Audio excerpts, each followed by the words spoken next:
भगवान की परीक्षा भगत ने।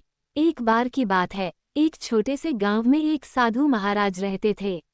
वह बहुत ही ज्ञानी और धार्मिक व्यक्ति थे। गांव के लोग उनकी बहुत इज्जत करते थे और उनकी बातों को ध्यान से सुनते थे। एक दिन गांव में एक भयंकर बाढ़ आ गई। सभी लोग अपने घर छोड़कर सुरक्षित स्थान की ओर भागने लगे। साधु महाराज ने भी गांव छोड़ने का फैसला किया, लेकिन उन्होंने सोचा कि पहले भगवान की मूर्ति को सुरक्षित स्थान पर ले जाना चाहिए।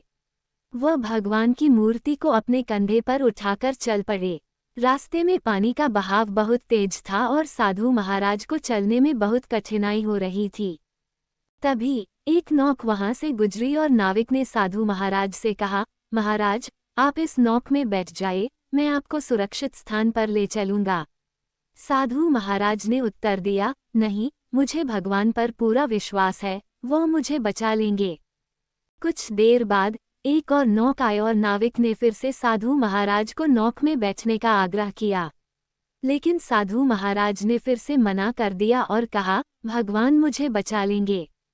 अंततः पानी का स्तर बहुत बढ़ गया और साधु महाराज डूब गए।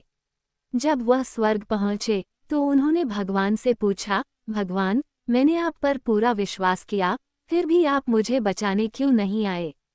भगवान ने मुस्कुराते हुए उत्तर दिया, मैंने तुम्हें बचाने के लिए 2 बार नौक भेजी थी, लेकिन तुमने ही उसे स्वीकार नहीं किया। इस कहानी से हमें ये सीख मिलती है कि भगवान हमारी मदद हमेशा करते हैं, लेकिन हमें उनकी मदद को पहचानना और स्वीकार करना चाहिए।